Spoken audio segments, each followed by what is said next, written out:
Nous nous mettons debout.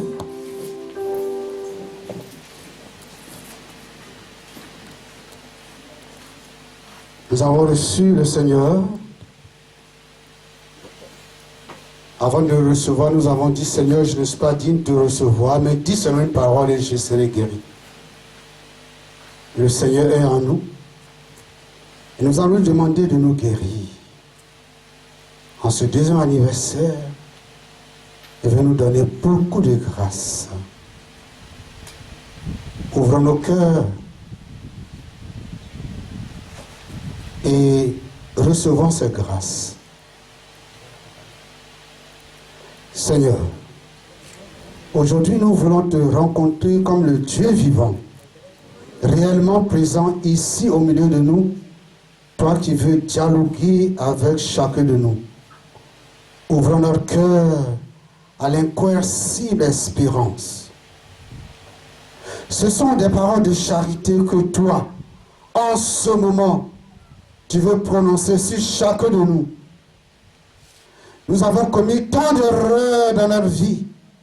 Nous avons appesanti, endurci notre cœur avec tout le poids de nos péchés. Nous t'avons tourné le dos et avec Lucifer, nous t'avons crié, je ne servirai pas. Je ne veux pas me soumettre à tes projets et à tes plans. Je ne veux pas accomplir ta volonté. Notre cœur est devenu dur comme pierre. Mais tu es venu pour nous transplanter un cœur nouveau rempli de ta puissance d'amour. Un cœur plein de souffle, capable de t'aimer immensement et d'aimer les frères. Un cœur nouveau et renouvelé par la puissance de ton amour qui guérit, qui transforme et donne une vie nouvelle. C'est pour cela, Jésus, que nous voulons en ce moment te louer, te bénir et te rendre grâce. Parce qu'aujourd'hui, tu nous fais faire l'expérience de la transfiguration sur le tabord, de l'amour et de la miséricorde. De l'amour et de la miséricorde. Tu m'amènes avec toi seulement. Tu n'amènes pas avec toi seulement tes disciples préférés sur le mont de la transfiguration.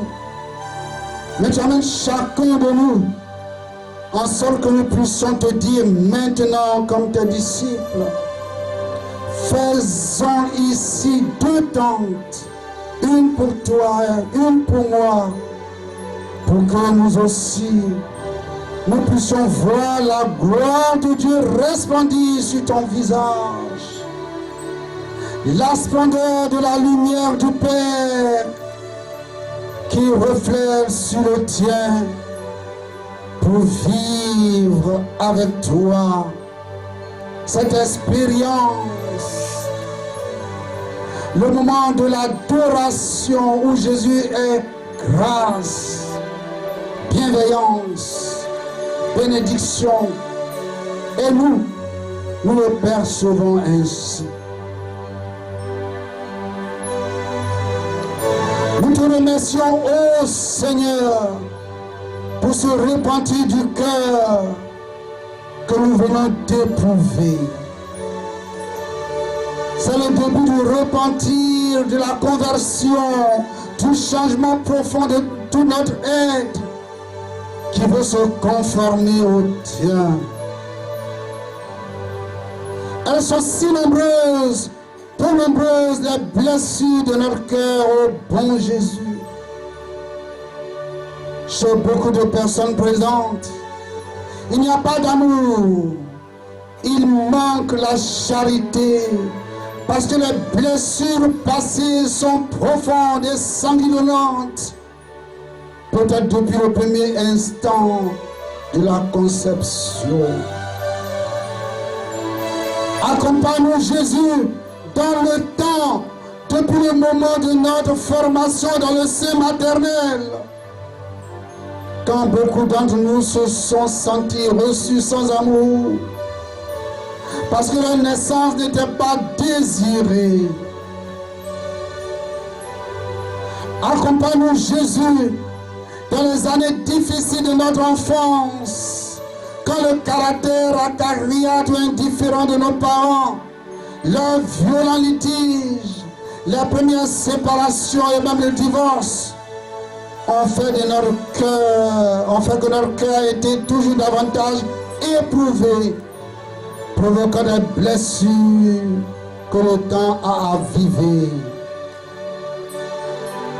Et puis, les années très difficiles de notre première expérience avec l'éros, la honte d'avoir commis le péché solitaire, pour avoir lu la presse immorale, les premières expériences des fiançailles, entendues comme antichambre du mariage, la brièveté du plaisir consumé et l'amertume profonde qui nous harcelait et nous éloignait du sacrement de la réconciliation. Les années de nos fiançailles difficiles, du mariage avec toutes les tensions accumulées, le poste de travail qui nous a été refusé parce que nous n'avions pas les recommandations nécessaires, et la colère encore accumulée pour finir par exploser, et nous a fait nous éloigner de ton amour et crier: mais où étais-tu, Seigneur, quand tout ce mal s'était fait dans notre vie? En ce moment pourtant, nous ressentons la nécessité d'une guérison de notre foi, d'une guérison profonde. Nous avons peut-être subi des violences psychologiques et parfois aussi physiques de personnes proches de nous. Nous avons désespéré de toi. Nous avons commis le péché comme l'Esprit Saint. Mais maintenant, tu nous demandes, ô Jésus, de donner de l'amour. Et alors, nous voulons le donner vraiment.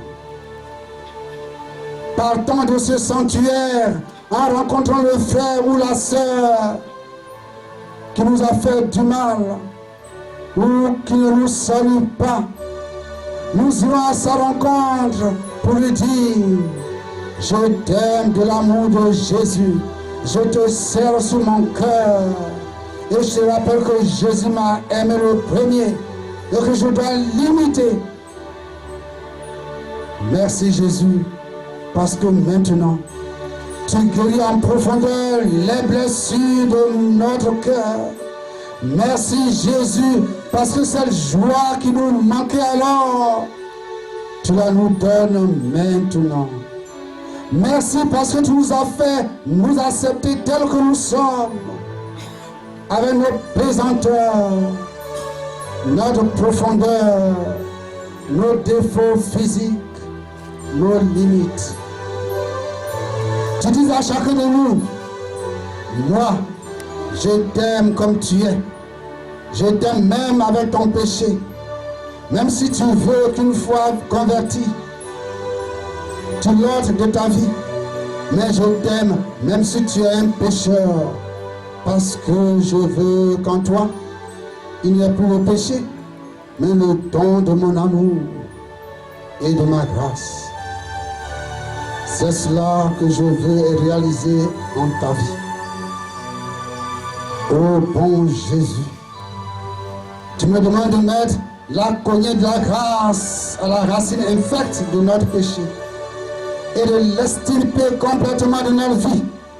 Toi, mon frère, si tu es pour aller à droite et qu'au contraire, tu dois aller à gauche, change de route et commence depuis le début. Change ta façon d'agir et donc de penser. À partir du moment où l'on croit en la parole de Dieu, on doit agir selon la parole de Dieu.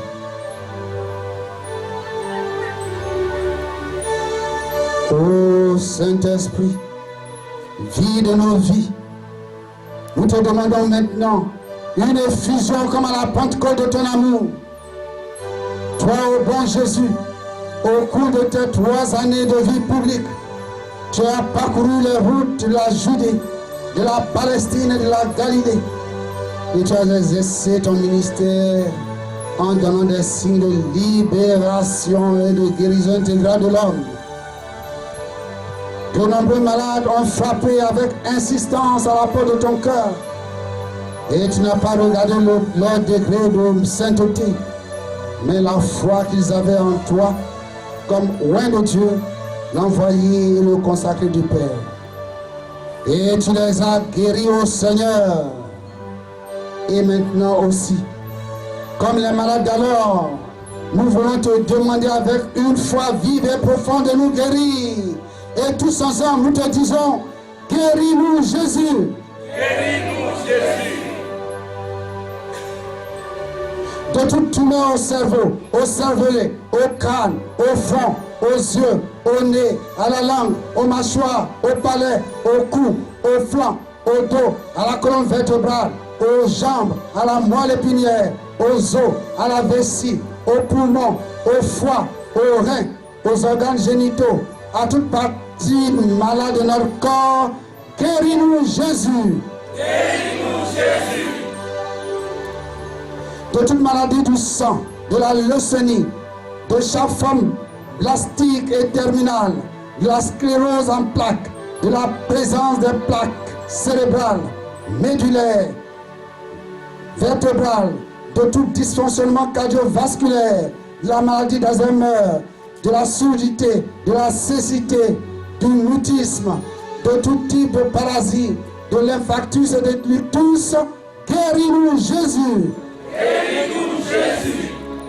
De toutes ces maladies et de toutes celles que nous ne pourrons énumérer à l'infini, mais qui sont inscrites dans ton cœur adorable et saint, guéris-nous Jésus. Guéris-nous Jésus.